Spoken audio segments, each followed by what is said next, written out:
Good morning बच्चों।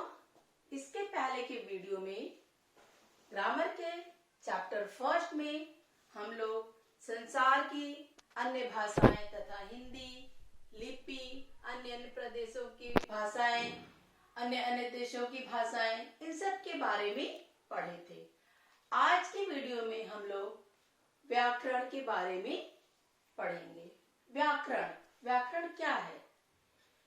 व्याकरण वह शास्त्र है जिसके माध्यम से हम लोग किसी भी भाषा को शुद्ध लिखना, पढ़ना और बोलना सीखते हैं।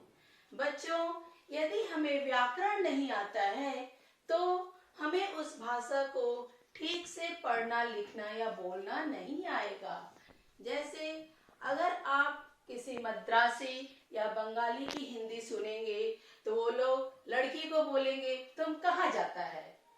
तो ऐसा वो लोग क्यों बोलते हैं? क्योंकि उन्हें हिंदी व्याकरण की जानकारी नहीं है।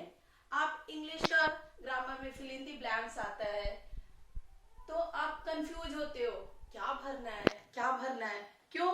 क्योंकि आपका ग्रामर प्रॉपर प्रिपेयर नहीं है। इसी तरह से कई बार आप बंगालीज के मुंह से या अन्य प्रदेशों में जहाँ हिंदी कम लोग बोलते हैं वहां पे सुनते होंगे कि लोग सैलून में गए, अब उन्हें क्या करना है? बाल कटवाना है। अब क्या बोल रहे हैं? मेरा बॉल काट दो ना। अब बॉल मीन्स क्या होता है? गेंद। नाई क्या करेगा? गेंद तो काटेगा नहीं, बाल काटेगा। लेकिन उन्होंने क्या बोला? बॉल। ऐसा क्यों हुआ? क्योंकि उन्हें हिंदी व्याकरण की जानकारी नहीं है। और इस गलती से बचने का साधन क्या है? व्याकरण। हमें जिस भी भाषा को सीखना है उसको शुद्ध सीखने के लिए व्याकरण को जानना जरूरी होता है। व्याकरण के 3 मुख्य अंग होते हैं। पहला, वर्ण विचार। वर्ण विचार में हम लोग क्या सीखते हैं? वर्ण या अक्षर के बारे में, कि इस भाषा में कितने अक्षर होते हैं, वो कैसे लिखे जाते हैं। वर्ण के बाद शब्द विचार। शब्द विचार में हम लोग शब्दों के बारे में जानते हैं। शब्द किसे कहते हैं, शब्द के कितने प्रकार होते हैं, सार्थक शब्द कैसे होते हैं, निरर्थक शब्द कैसे होते हैं आदि। और तीसरा और अन्य है वाक्य विचार। वाक्य विचार में हम लोग वाक्य किसे कहते हैं, वाक्य कैसे शुद्ध बनाए जाते हैं, वाक्य के कितने प्रकार होते हैं, इन सब के बारे में जानकारी प्राप्त करते हैं। यह तो हुआ व्याकरण का बात। अब भाषा एवं व्याकरण, चैप्टर का नाम है भाषा एवं व्याकरण। और इस चैप्टर का जो सबसे महत्वपूर्ण चीज है वह यह है कि कैसे हमारी भाषा में कुशलता आए, कैसे हम भाषा को ठीक तरह से सीख पाए। तो भाषा कौशल जो है उसके 4 मुख्य बिंदु हैं। पहला, बोलना, मतलब हमारी भाषा कैसे परिष्कृत होगी, कैसे शुद्ध होगी। बोलकर, जब हम लोग शुद्ध बोलते हैं तभी हम लोग शुद्ध सीखते हैं। जैसे आपके घर में कोई बच्चा पैदा होता है तो वो कौन सी भाषा बोलता है? जो उसके घर में उसके दादा दादी, मम्मी पापा बोलते हैं, उस भाषा को बहुत ही आसानी से वो सीख जाता है। और कैसे सीखता है? बोलकर ही सीखता है। उस समय वो लिखता नहीं है, पढ़ता नहीं है। मम्मी बोलती है और वो भी बोलते बोलते सीख जाता है। पहले वो तुतला के बोलता है, फिर धीरे धीरे वो साफ बोलने लगता है। तो पहला क्या है भाषा कौशल का अंग? बोलना।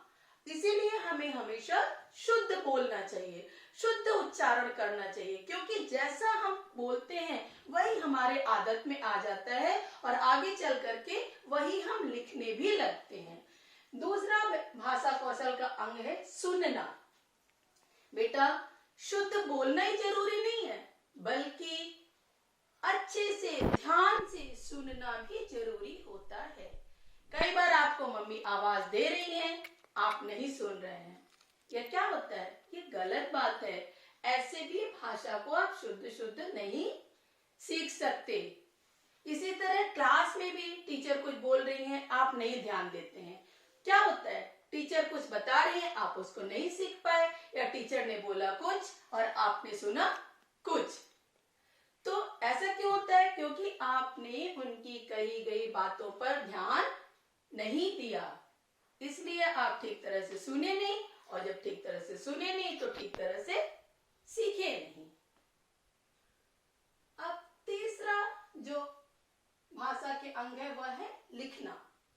जब हम शुद्ध बोलेंगे, ध्यान से सुनेंगे, तभी हम शुद्ध लिखेंगे। जैसे अभी मैं आपको जो बता रही हूं, जब मैं शुद्ध बोलूंगी तभी आप शुद्ध सुनेंगे। लेकिन यह भी हो सकता है कि मैं शुद्ध बोल रही हूं लेकिन आप वीडियो को सुने ही नहीं। जब आप सुनेंगे ही नहीं तो जब मैं आपसे क्वेश्चन करूंगी तो आप उस क्वेश्चन का आंसर कैसे देंगे, कैसे लिखेंगे? नहीं लिख पाएंगे। तो इसलिए लिखना भी भाषा का एक अंग है, भाषा में कुशलता लाने का। इसलिए हमेशा लिखना भी प्रॉपर वे में करना चाहिए, एक तरीके से लिखना चाहिए।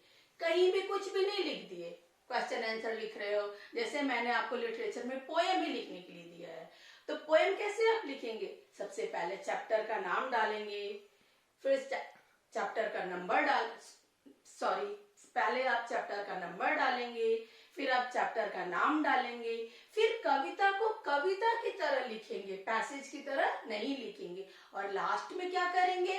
कविता को लिखने वाले का अर्थात रचयिता का नाम लिखेंगे। तो जब आप ऐसे शुद्ध लिखेंगे तो इससे आपकी भाषा क्या होगी? अच्छी होगी, उसमें कुशलता आएगी। और चौथा और अंतिम अंग है पढ़ना। बेटा कई बार क्या होता है, बच्चे किसी चीज को लिख तो लेते हैं लेकिन पढ़ नहीं पाते हैं, बोल नहीं पाते हैं। इसका कारण क्या होता है कि वो बचपन से पढ़ने का अभ्यास नहीं किए हुए होते हैं, वे सिर्फ किसी चीज को देखकर उतारते हैं। इससे हमारी भाषा परिष्कृत नहीं होती है, हमारी भाषा शुद्ध नहीं होती है। इसलिए अगर हमें हमारी भाषा को शुद्ध करना है, हमारे भाषा में कुशलता लाना है, तो हमें बचपन से ही किसी चीज को बोल बोल कर पढ़ने का अभ्यास करना चाहिए। क्योंकि जब आप बोल बोल कर पढ़ते हैं तो घर में आपके पेरेंट्स, स्कूल में आपके टीचर्स सुनते हैं, और जब वो सुनेंगे तो आपने कहाँ गलती की आपको वो चीज बता देंगे, जिससे दोबारा आप उस गलती को नहीं करेंगे। आज हम लोग का चैप्टर फर्स्ट भाषा एवं व्याकरण पूरा हुआ। धन्यवाद।